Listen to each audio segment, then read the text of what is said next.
Olá pessoal, que o Altíssimo abençoe a todos. Economista Eduardo Moreira analisou a queda do PIB brasileiro em 2020 e o escândalo do governo Bolsonaro e a Petrobras em fevereiro de 2021. Mas antes eu tenho um recado. Para fugir da forte censura de redes sociais como YouTube e Facebook, crie sua conta grátis no serviço de armazenamento em nuvem Mega. Após criar a sua conta, não esqueça de exportar a chave de recuperação para algum local seguro no seu computador, notebook ou smartphone e envie este arquivo para o seu e-mail pessoal. Caso você perder e esquecer sua senha, você pode utilizar a chave de recuperação para recuperar o acesso à sua conta no Mega. O Mega permite que você faça upload dos seus arquivos, ou seja, que você faça backup dos seus arquivos em nuvem. Você pode fazer upload de fotos, vídeos, documentos importantes. Você pode criar pastas e fazer upload de vídeos e compartilhar essa pasta com outros usuários do serviço Mega também. É muito legal. E ao mesmo tempo também você pode fugir da forte censura que são adotadas por redes sociais como Facebook e YouTube, que restringe ou até bloqueia muitos vídeos que são contra o sistema. Você pode pegar esses vídeos e compartilhar com outras pessoas, vídeos que facilmente seriam bloqueados pelo Facebook, pelo YouTube. Pelo Mega você pode compartilhar de forma livre com outros usuários do serviço Mega.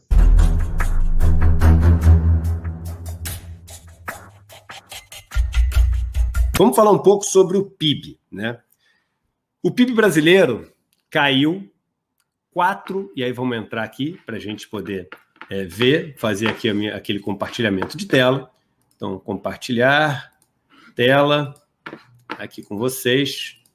Aqui, ó. O PIB brasileiro, né, cai 4,1% em 2020. Pior queda em 24 anos. E aí, vocês vão ver aqui, ó, o PIB brasileiro cai 4,1%, a gente está no portal do UOL, né? E ele diz aqui, ó, que o PIB fechou em 7,4 trilhões no ano passado. 7,4 trilhões e diz que é o 4,1%. Tudo bem, vamos lá. Então vamos lá. A gente viu essa conta e eu queria mostrar uma coisa para vocês que a mídia não mostra, tá? Mas que é matemática. Então não dá para você questionar a matemática. Então vamos entrar aqui, ó. Eu estou com vocês aqui, né? E vou compartilhar a tela. Compartilhar tela. E vou aqui para o Excel. Vamos ver se vai aparecer o Excel aqui na tela. Sim, apareceu o Excel. Eu vou até aumentar ele bastante. Aqui, ó. Beleza. Bem grande aqui para a gente poder fazer umas contas juntos aqui. Então, o que a gente vai fazer junto? A gente viu que o PIB, né, em 2020, em relação a 2019, eu vou mostrar para vocês, até aproximado, claro, a gente não vai fazer nas casas decimais, mas como é que vocês podem fazer as contas da casa de vocês para vocês terem noção de ordem de grandeza das coisas, né? Eu falei sobre isso no mapa da mina, mas a gente vai fazer junto aqui a conta. Então, 2020, 7,4, acho que é 7,4 no meu Excel, 7,4 trilhões, né? Foi o valor. Vou até aumentar mais, que eu estou vendo aqui na telinha, para vocês ainda fica pequeno, se vocês estiverem vendo no celular, olha lá. Então, agora bem grandão assim, vou tirar aqui, ó. Pode ser o delete aqui, não precisa nem ser o hide. Então, 7,4. Vamos ver quanto que era em 2019? Aproximado, se ele caiu 4,1%, né, a gente sabe que 7,4 é 95,9% do valor que você tinha antes. Então, se eu pegar 7,4, que é o valor de hoje, e dividir, né, por 0,959, eu vou chegar ao valor que a gente tinha no ano de 2019. Obviamente, aproximado, não necessariamente era esse valor, mas se o UOL está certo, né, estou pegando aqui os dados que o UOL deu, né, que saíram agora, 7,4 trilhões é o dado de 2020, e no ano anterior, se ele caiu 4,1%, era 7,72. Só que vamos fazer o seguinte, o mundo, hoje em dia, é como um grande mercado, uma grande feira, né? E cada um chega nessa feira com uma quantidade de dinheiro no bolso para poder negociar, né, entre eles, né? Você é ali o cara que chega, você tem tomate. Vamos supor que essa feira seja onde as pessoas troquem as suas e dali faça a sua sobrevivência. Então, você chega, você é o cara que produz tomate. Você chega lá com tomate e você tem que trocar tomate pela mandioca, pela macaxeira, macaxeira é a mesma coisa, né? Pelo girimum, né? Que é a abóbora, pela cebola, pela banana, pelas coisas que tem ali na feira. E aí, para a gente saber quanto que cada um está levando de riqueza para poder trocar com todo mundo e ter uma ideia do quanto vale aquilo que cada um tem, vamos tentar achar uma moeda comum. As pessoas analisam muito o PIB como paridade de poder de compra, ou seja, vendo dentro de cada país quanto que aquilo significa em termos de riqueza. Tudo bem, é uma maneira legítima. Agora, outra maneira, inclusive, eu mostrei no mapa da mina, o FMI faz isso, né, e analisa os PIBs em dólares para ver nessa moeda comum, ou seja, na moeda que todo mundo aceita na feira, né, quanto que cada um está gerando de riqueza. Em 2019, né, o fechamento do dólar foi 4,03. O fechamento do dólar em 2020 foi 5,19. Então vamos ver em dólares quanto que a gente tinha de PIB em 2019? 1,91 trilhão de dólares, mais ou menos. Ordem de grandeza, novamente, usando com 2 casas decimais, então pode estar um pouco subestimado ou superestimado. O que importa aqui é a ordem de grandeza do que a gente está fazendo. E em 2020, vamos fazer 7,4 dividido por um dólar muito maior, 1,42. Vamos ver agora quanto que foi a queda do PIB brasileiro em dólar, dividindo o desse ano pelo outro, e a gente pega isso aqui, né, na verdade, isso aqui menos 1, para a gente ver, e a gente tem aqui a queda estimada em dólares do nosso PIB no ano passado. É isso que você está vendo. O PIB brasileiro caiu em dólares 25% aproximadamente. Um quarto, vejam bem, um quarto de toda a riqueza gerada no Brasil sumiu. Naquela moeda que todo mundo aceita na feira, que todo mundo aceita no mundo, que a gente mede as coisas. Um quarto. Dos outros países que compõem as 10 maiores economias do mundo, a pior performance que chega mais perto do Brasil é a de Índia e Itália. Itália, vocês viram claramente o motivo. O primeiro país a se deparar com o monstro da pandemia. E a Índia, por conta, além de ter um governo também desses que defendem coisas parecidas com Bolsonaro é bem pior, mas um país também extremamente desigual, um país extremamente empobrecido historicamente, e um país com 1 bilhão e 300 milhões, quase 1 bilhão e 300 milhões de pessoas, 1 bilhão e 200, se não me engano, 1 e 300 acho que é China. Índia e Itália caíram 10% em dólares. Índia e Itália caíram 10% em dólares. Essa desvalorização enorme do dólar esconde a queda real do nosso PIB. Vou te dar um exemplo. Uma moeda contra a qual o dólar se valorizou muito, ou seja, a moeda também se desvalorizou, foi a lira turca. Menos que o real, mas foi uma das moedas que mais se desvalorizou no mundo ano passado. Você sabe quanto que variou o PIB da Turquia na sua moeda local? Mais ou menos 0,5% para cima. O PIB da Turquia subiu no ano passado. Imagine se Guedes morasse na Turquia. Estaria fazendo um salseiro, estaria fazendo um auê. Paulo Guedes na Turquia estaria falando que, enfim, o mandato dele foi excepcional. Nunca antes na história, no momento de crise, nós crescemos tanto em relação ao mundo. Mentira. Imagine se Guedes morasse na Turquia. Estaria fazendo um salseiro, estaria fazendo um auê. Paulo Guedes na Turquia estaria falando que, enfim, o mandato dele foi excepcional. Nunca antes na história, no momento de crise, nós crescemos tanto em relação ao mundo. Mentira. O PIB brasileiro, em dólares, a conta está feita aqui, na frente de vocês, com os dados que a gente acabou de puxar, o PIB brasileiro em dólares caiu 25%. O PIB brasileiro em dólares caiu 25%. Ordem de grandeza. Um quarto. Vocês não viram isso em nenhum jornal. Vocês não viram isso em nenhuma manchete. Nenhum banco de vocês falou isso para vocês. Por quê? Porque estão todos fechados com Paulo Guedes. E por Paulo Guedes continuar, Bolsonaro tem o apoio desse sistema financeiro. É tão simples quanto isso. Um sistema que ganhou 1,3 trilhão e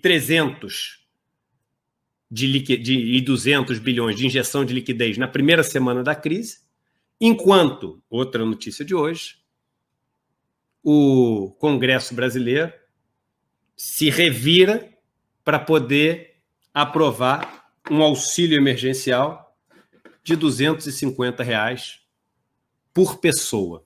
Aliás, ontem é um dia muito interessante e a gente vai começar a falar sobre isso agora. Vamos falar de Petrobras agora. Eu havia falado aqui, né, quando a Petrobras teve a troca de comando, saindo o Castelo Branco, antigo presidente, um preposto do mercado financeiro, né, um indicado do mercado financeiro, um amigo do mercado financeiro, um cara que agora vai provavelmente voltar para o mercado financeiro, com um monte de informações úteis para o mercado financeiro. Eu sempre digo que as pessoas prestem atenção em onde é a origem das pessoas que ocupam o governo e ficam escandalizadas, e eu digo que ficariam mais escandalizadas ainda se prestasse atenção no destino das pessoas que saem do mercado financeiro. As pessoas que saem do Ministério da Economia, da Secretaria de Tesouro, etc., todas elas com o mapa da mina na mão, sabendo exatamente onde é que estão todos os tostões. Essas pessoas vão para onde? Para as mesas de tesouraria, vão ser economistas-chefe dos bancos. E não só vão com todas as informações, mas vão com todos os contatos. Todos os contatos. E contatos dentro do governo e informações dentro do governo vale milhões, dezenas de milhões, centenas de milhões. Então essas pessoas, enquanto estão no governo, sabem que já estão ali negociando, indiretamente talvez, a sua volta para o sistema financeiro. As condições na qual elas voltarão para o sistema financeiro. Sempre digo que as pessoas prestem atenção em onde é a origem das pessoas que ocupam o governo e ficam escandalizadas, e eu digo que ficariam mais escandalizadas ainda se prestasse atenção no destino das pessoas que saem do mercado financeiro. As pessoas que saem do Ministério da Economia, da Secretaria de Tesouro, etc., todas elas com o mapa da mina na mão, sabendo exatamente onde é que estão todos os tostões. Essas pessoas vão para onde? Para as mesas de tesouraria, vão ser economistas-chefe dos bancos. E não só vão com todas as informações, mas vão com todos os contatos. Todos os contatos. E contatos dentro do governo e informações dentro do governo vale milhões, dezenas de milhões, centenas de milhões. Então essas pessoas, enquanto estão no governo, sabem que já estão ali negociando, indiretamente talvez, a sua volta para o sistema financeiro. As condições na qual elas voltarão para o sistema financeiro. Vamos ver essa notícia aqui junto. Olha que legal a gente poder fazer uma vez por semana. Não dá para fazer todo dia, que é super cansativo, né? Falar 1 hora assim ininterruptamente e entrar nos dados todos, etc. Às vezes um convidado ou convidada faz com que seja viável a gente ter uma live todo dia, porque não me leva assim a exaustão, né, todos os dias, porque não é só isso que eu faço mais um monte de coisa ao longo do dia, né? Mas é muito legal a gente ter um dia para poder entrar, ver cada notícia, entender, explicar e etc. E, enfim, acho que todos, no final, digam se vocês gostam dessa ideia de uma vez por semana a gente ter um encontro desse, explicadinho, pegando cada notícia, entrando no detalhe, etc e tal, fazendo conta, gráfico. Eu acho que isso é importante vocês darem esse feedback. Eu acho que só o público já dá um pouco esse feedback. Temos 4.250 pessoas já nos assistindo, que é um público excepcional. Mas vamos entrar nessa notícia agora, que essa notícia ela é absolutamente... Antes de entrar na notícia, só lembrar o que eu disse. A Petrobras trocou o comando, saiu o Castelo Branco, entrou o general Luna e Silva, né? Sempre confundo se é Silva e Luna ou Luna e Silva. Eu acho que é Luna e Silva. E aí, no dia seguinte, a Petrobras caiu 20%. Só que isso não foi o que me assustou. O que me assustou foi que antes da notícia, no dia em que, em tese, ninguém sabia, né, que teria a queda no comando da Petrobras, no dia, antes do fechamento do mercado, a Petrobras caiu quase 7%. No dia, a Petrobras caiu quase 7%. E aí a pergunta é a seguinte: como pode a Petrobras ter caído quase 7%, algo que não aconteceu, tirando no caos da pandemia, onde todas as ações tiveram quedas recordes históricas? Por que só com a Petrobras naquele dia? Por que quase 7%? E não um dia ruim, estavam com expectativas ruins da Petrobras, e aí ela caiu 2%, 3%, que é uma queda grande. Por que quase 7%? E eu falei para vocês, eu tenho como garantir, apesar de não poder provar, que alguém sabia dessa informação. Não tem como. Não tem como a ação ter caído tudo isso se alguém não soubesse da informação antes dos outros. Só que tem um problema, isso é crime, que alguém sabia dessa informação. Não tem como. Não tem como a ação ter caído tudo isso se alguém não soubesse da informação antes dos outros. Só que tem um problema, isso é crime. Você operar uma ação com informações que não são públicas e são privilegiadas, isso se chama insider trading. Quer dizer, você operar com uma informação interna, insider, né? E isso é crime. E eu falava, olha, gente, isso é um maior escândalo. E é assim, e isso está mostrando como você ter ali no governo. Não quer dizer que quando você não tem pessoas de mercado, isso não aconteça, não. Né? Mas quando você tem só pessoas de mercado que vivem disso, que a vida inteira tiveram o cérebro programado para o seguinte: olha só, a programação do meu cérebro funciona da seguinte maneira. Quanto mais eu tiver de dinheiro, mais reconhecido eu sou no meu grupo, na minha sociedade. Quanto mais eu tiver de dinheiro, maior o meu sucesso. Essa é a minha definição de sucesso. E para ganhar esse dinheiro, vale qualquer coisa. E quando eu digo qualquer coisa, e é assim que se pensa no mercado financeiro, na maioria dos casos, sempre quando a gente generaliza, a gente, enfim, está cometendo injustiça com poucas pessoas, mas para falar de como é o mindset do mercado financeiro, do grupo de pessoas, né? Quanto mais você tiver, independente de como você conseguir. Independente de como você conseguir. E são essas pessoas que ocuparam o Ministério da Economia. São essas pessoas que ocuparam o Ministério da Economia. Né? Então, vamos ver agora a gente vai, né, para a notícia, que vocês vão ficar chocados e chocadas com essa notícia.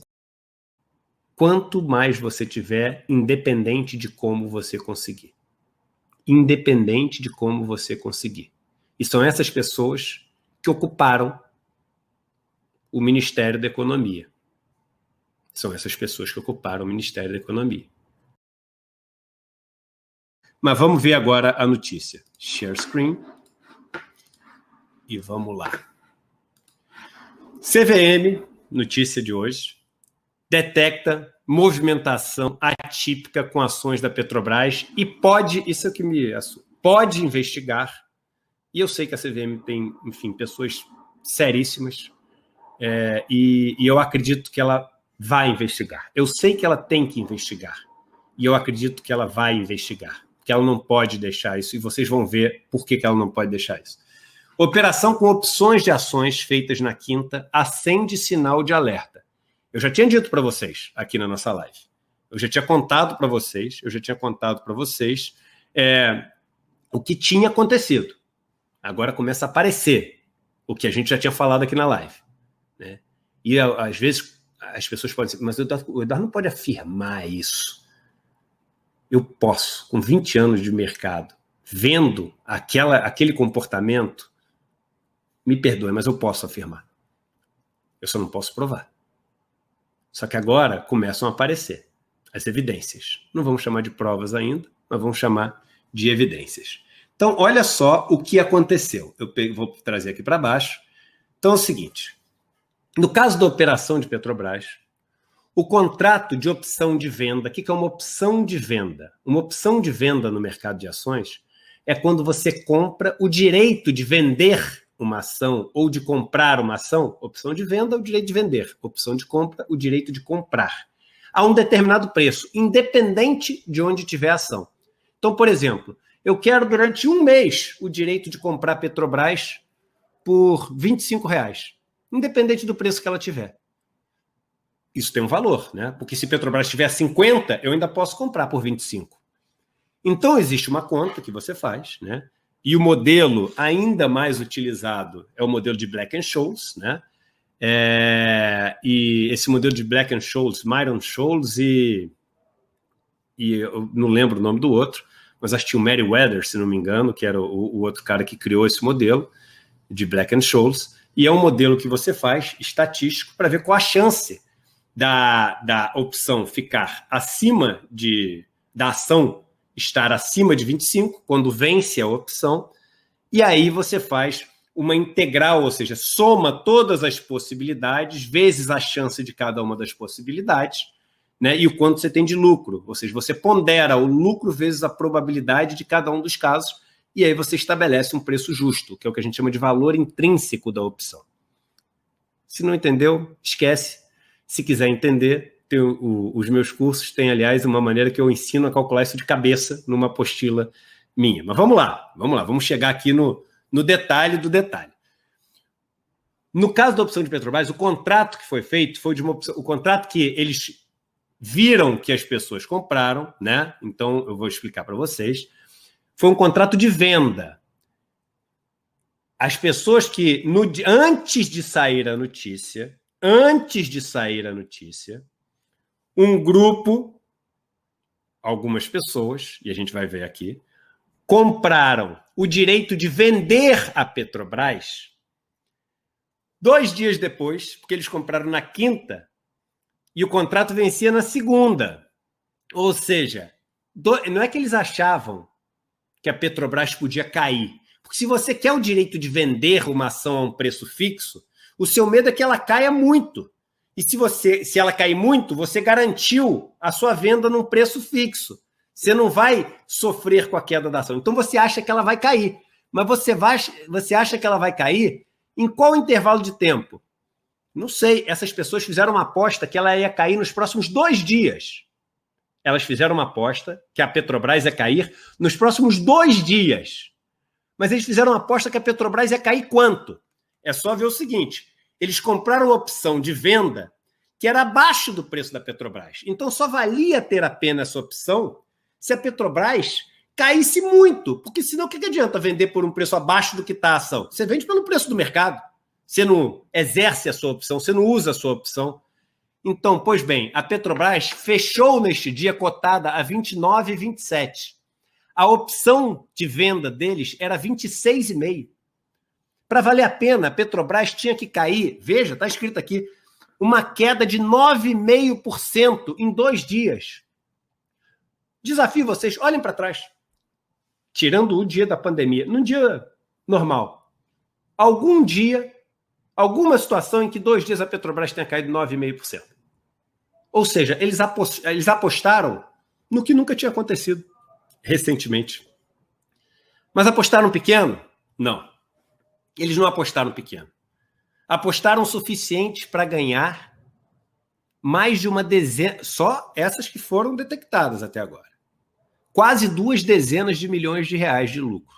Eles compraram quase de graça as opções. Eles compraram as opções, tem aqui o preço, a 8 centavos, se não me engano, quer ver? Não, aqui não está escrito, mas em algum lugar eu li que foram compradas a 8 centavos. A 8 centavos as opções, tá? Aqui, ó, não. Aqui, ó, os contratos de opções eram negociados a 4 centavos. 4 centavos. Ou seja, ninguém achava que isso era possível, porque olhando para trás isso não era possível. Teria que acontecer algum evento absolutamente fora do radar. Mas eles compraram e apostaram forte. Agora, vocês querem ver o pior? Não só eles apostaram forte, que o que nunca tinha acontecido ia acontecer exatamente nos próximos 2 dias com a ação da Petrobras, como eles fizeram a operação, as 2 grandes compras, De acordo com a B3, foram duas grandes compras deste contrato. Uma às 17h35 e outra às 17h44.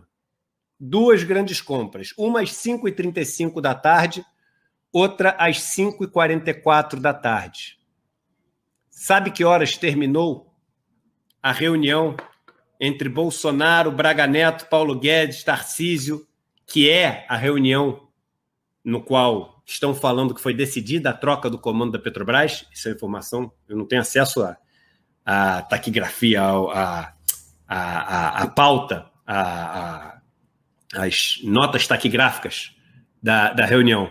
Mas essa reunião, que é a reunião onde dizem que foi definida a saída do presidente da Petrobras, terminou 5h15. Então agora vocês tirem as suas conclusões. Às 5h15 termina uma reunião onde supostamente a reunião que existe, essa reunião não é uma hipótese, ela é um fato, onde supostamente é decidida a troca no comando da presidência da Petrobras. 20 minutos depois, entram duas ordens enormes, comprando praticamente de graça uma aposta que tem 2 dias só para dar certo, senão ela vale zero, de que a Petrobras ia ter uma queda de preço que nunca tinha experimentado ao longo dos últimos anos, tirando no dia da pandemia, onde aconteceu com todo mundo, mas especificamente ia acontecer com a Petrobras, nos próximos 2 dias. A certeza não só de que ia acontecer, mas de como ia acontecer ali, naquele momento.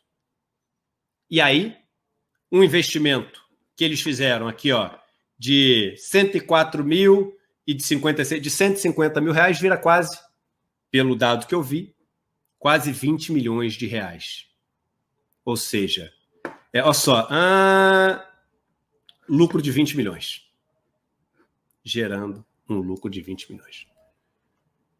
150 mil reais investidos, 20 milhões de reais lucrados.